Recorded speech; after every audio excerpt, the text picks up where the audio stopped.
Hello and welcome back to my channel. My name is David Novak. I thought that tonight I would give you a Maugham miscellany.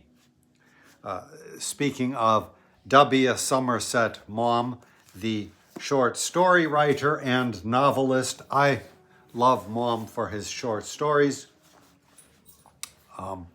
which Penguin very nicely publishes or used to publish in this set of 4 books. You can get a large compendium by Octopus Heinemann, I think, which reproduces some 60 stories, but I don't believe it's complete. This is complete so far as I know, and I don't think that there was a story in here that was not worth reading. Recently on this channel, maybe 2 months ago, I gave a reading of one of my favorite stories, and I should do more of that, although nobody seemed all that interested in the story which I read. So maybe that dissuaded me some.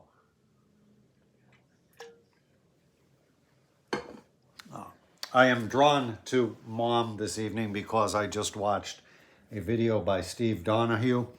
He went to the Brattle bookstore, possibly today, and picked up this book, The Vagrant Mood, which he says he has not read. He says he has read all of the pieces in it in other anthologies and such, but never read the book itself, so there is one piece that he hasn't read. I have read this book, but unlike Steve Donahue, I would not remember what I have read. But so he got me in the mood to think about Maugham and to pull out Maugham's writings which are critical in nature or not fictional, at least, let me say. And so I thought that I would read some for you.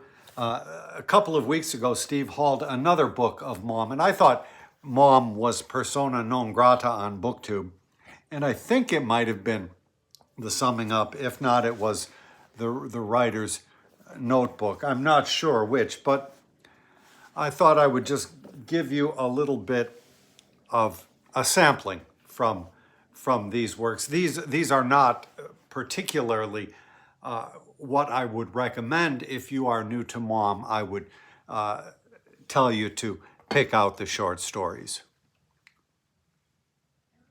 But let me start with a writer's notebook.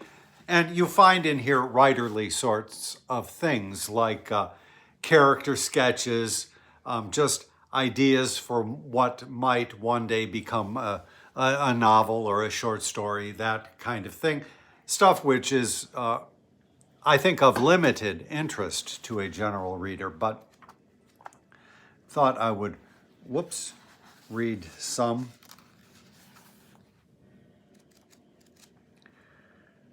That I just, a couple of these I just poked through and found, and one, I found a bookmark. I think this is the one, or it might be the other book that has something that I had read before. Oh yeah, okay, yeah. So just to give you a feel, modern poets. I should be content with less, and this is from 1917, I should point out, modern poets. I should be content with less cleverness, if only they had more feeling. They make little songs not from great sorrows, but from the sober pleasures of a good education. Well said. I think it could be repeated today of our contemporary crop, and you would not go wrong.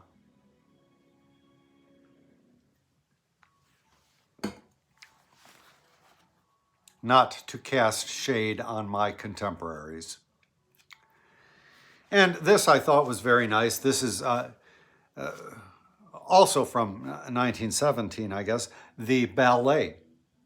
I saw in the fugitive beauty of a dancer's gesture a symbol of life. It was achieved at the cost of unending effort, but with all the forces of gravity against it, a fleeting poise in mid-air, a lovely attitude worthy to be made immortal in a bas-relief. It was lost as soon as it was gained, and there remained no more than the memory of an exquisite emotion. So life, lived variously and largely, becomes a work of art only when brought to its beautiful conclusion and is reduced to nothingness in the moment when it arrives at perfection. A good way of talking about dance, I imagine that dance must be the most difficult subject to write about. And that phrase, bas-relief, I think that's how you would say it. It's B-A-S hyphen relief. I can't exactly remember what it means. I should really look that up. But as a person who does enjoy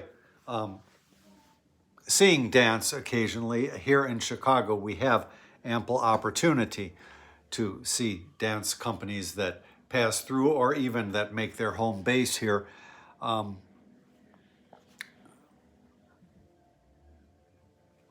I avail myself of the opportunity when I can. And I think that he captures something about the essence of dance, which is just.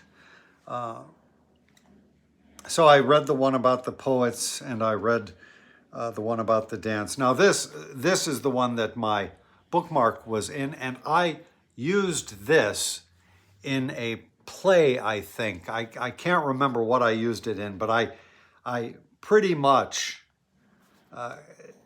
copied what he said. I thought it was, I think somehow I misremembered and thought it was Kipling, but no, this is Maugham. And he talks about the slaughtering factories of Chicago, which, as a veteran world traveler, he made it a point to see when he was in town. So I'll just read to you what he had to say. Chicago. The hogs are driven into pens, and they come squealing as though they knew what was before them. They are attached by a hind leg and swung from a moving bar, which takes them to where a man in blue overalls, splashed with blood, stands with a long knife. He is a pleasant-faced young man. He turns the hog towards him and stabs it in the jugular vein.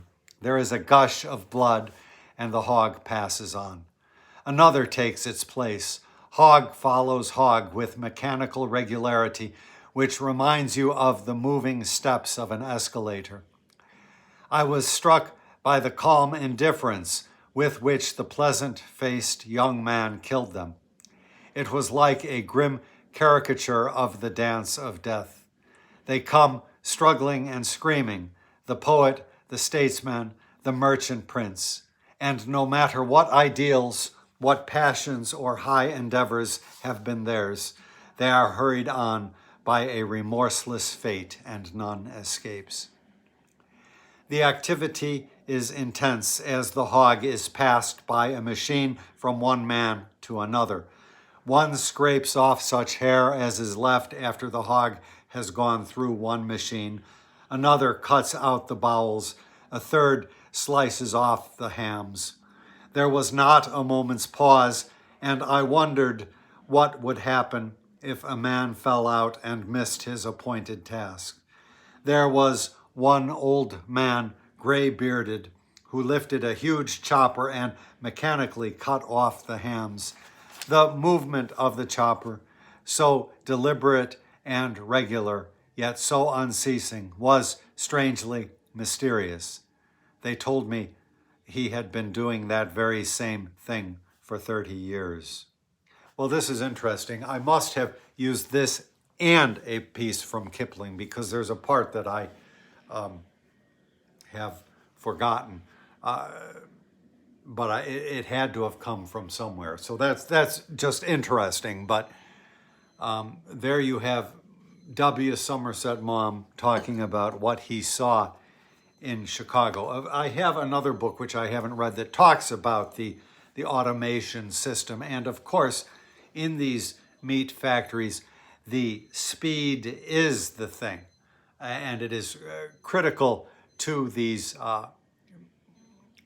businesses, to the owners of these businesses, I should say, that the speed carries on apace. So I will leave off that unless well, here, let me see. I'll just give you something completely at random.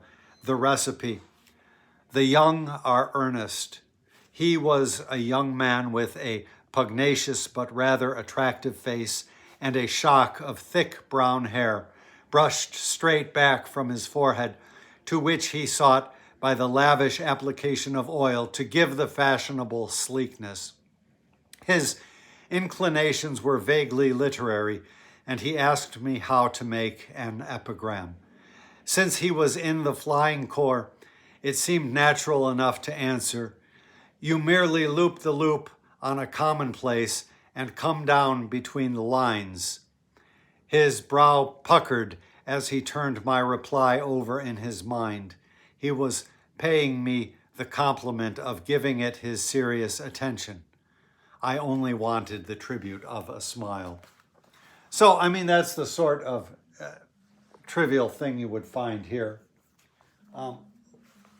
Let us see what we have in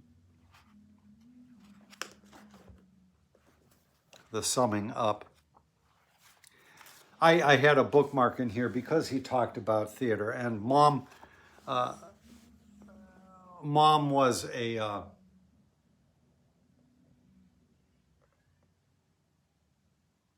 uncommonly successful playwright. At one time, he had 4 plays running simultaneously at the whatever the hottest place in London was to have one's plays produced. A feat which I doubt has been duplicated by any other playwright, unless perhaps Agatha Christie. I've only seen one of his plays, and it was very good.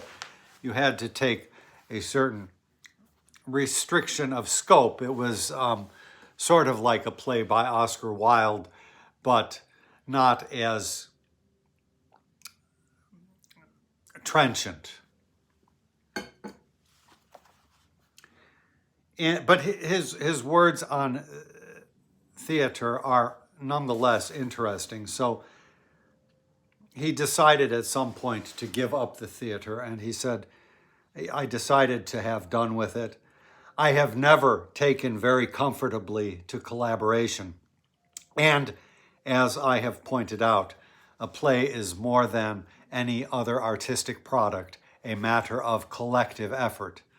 I found it more and more difficult to work in harmony with my collaborators, which is reasonable, I suppose. Although to be a playwright per se, having an understanding of dramatic structure is probably more critical than anything else. And I think he did. But he talks about the creation of characters and the like, which I don't think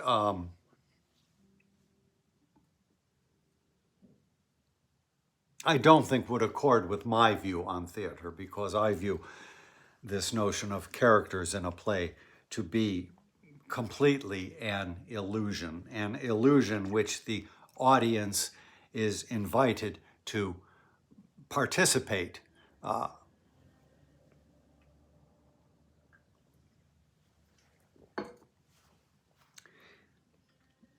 And he talks about different kinds of actors taking on different roles. And so I will just jump in the middle of this. And he compares, even in our day, one finds that sometimes stage plays try to imitate cinema. Cinema is a director's art, whereas, as he says, theater is a collaborative art. So, talking about these actors, exaggeration of this kind, wrong casting, inevitable sometimes, already sufficiently distort the author's intention, and this is too often further distorted by the director. When I first began to write for the stage, directors took a more modest view of their functions than they have lately done. Then they confined themselves to cutting where the author had been long-winded and disguising by their ingenuity his errors of construction. They arranged the positions of the actors and helped them to get the best out of their parts. I think it must have been Reinhardt who first exacted for the director a preponderating share in the collaboration. His example was followed by directors who lacked his talent, and more than once since, the preposterous claim has been made that the author's script is to be looked upon merely as a vehicle for the director to express his own ideas. Instances have been known of directors who imagined that they were playwrights. Gerard du Maurier, a very good director, told me himself that he took no interest in directing a play that he could not partly rewrite. This was an extreme case. I should say it's pretty much the norm these days.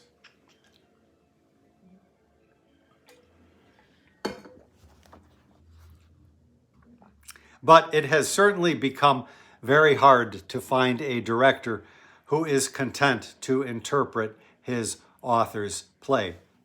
He has too often come to look upon it as an opportunity for an original creation of his own. The public would be surprised if they knew how often an author's purport is misrepresented by the director's stupid obstinacy, and how much vulgarity and silliness for which they blame him is due to the director. The director is a man of ideas, but of few, and that is a disastrous thing. To conceive ideas is exhilarating, but it is only safe when you conceive so many that you ascribe no undue consequence to them and can take them for what they are worth. People who conceive few find it very difficult not to regard them with inordinate respect.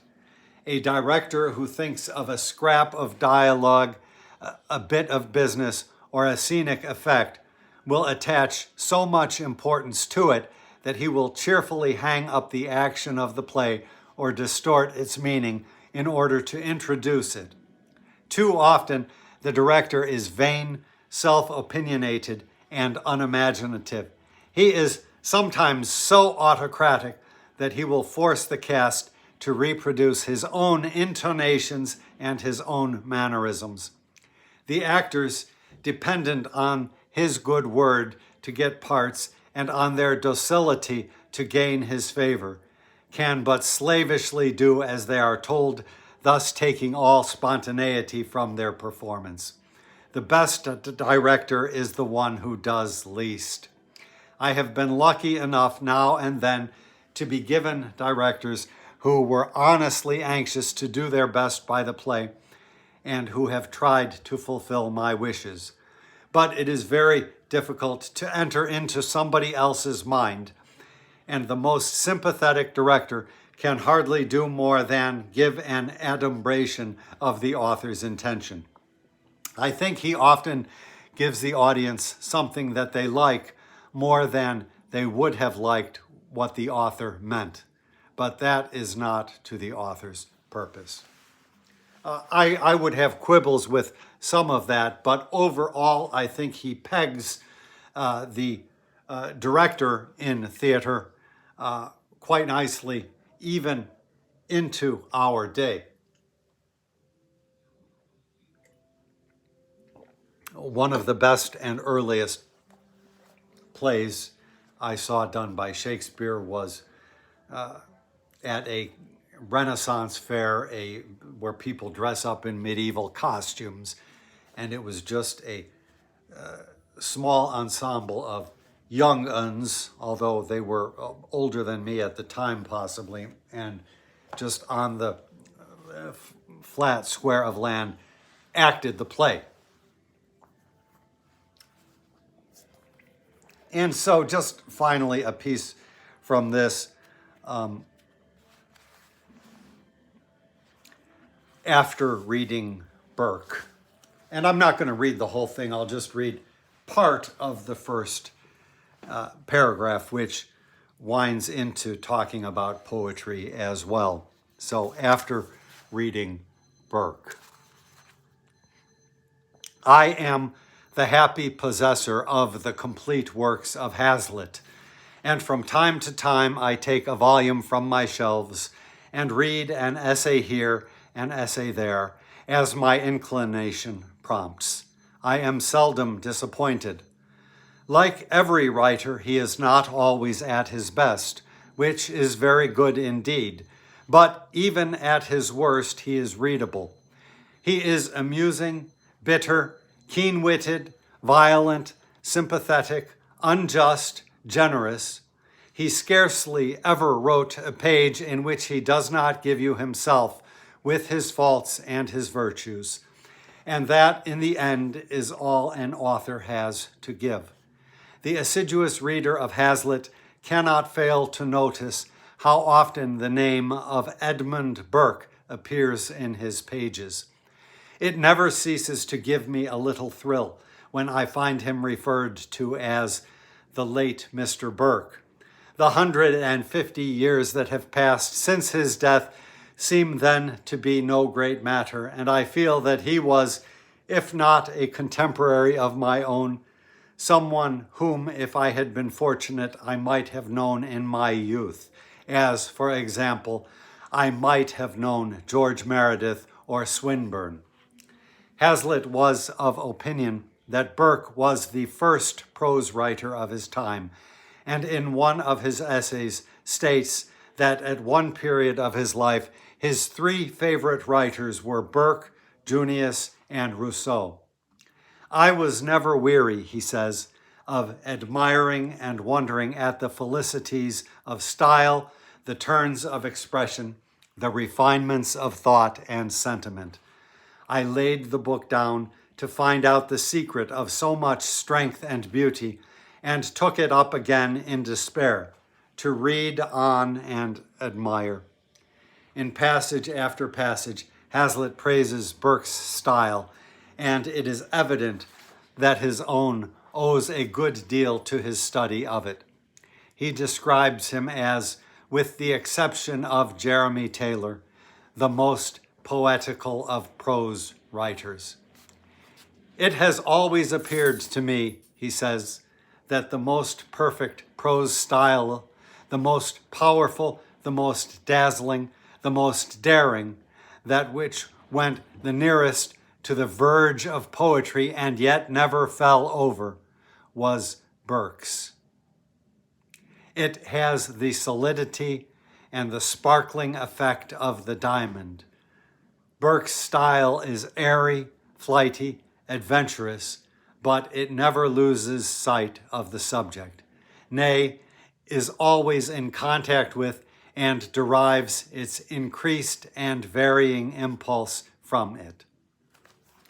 So that is Maugham quoting Hazlitt, writing about Burke, and you can see that Maugham, as a masterful prose stylist himself, took the writing of prose incredibly seriously. I wish I had learned to do the same, but I have always found prose and, what is the word, an intransigent métier. I'm not sure if that's the right word, but I love this bit from Hazlitt. It has always appeared to me that the most perfect prose style, the most powerful, the most dazzling, the most daring, that which went the nearest to the verge of poetry and yet never fell over, was Burke's. That is just lovely. Nearest to the verge, but never fell over. And we know exactly what he's talking about. I mean, sometimes even poetry falls over more than it should. I think mine does. It falls over the verge into poetry more than it ought, whereas a poet such as Dante keeps that measured restraint throughout every single line, every single syllable, even as Shakespeare does not.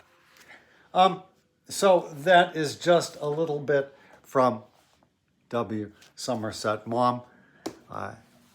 I don't know if I will keep these books out and continue to poke into them or not, but I am very grateful to Steve Donahue for having raised Maugham into my consciousness again recently. I am trying to read John Irving, but finding it hard to hold my focus.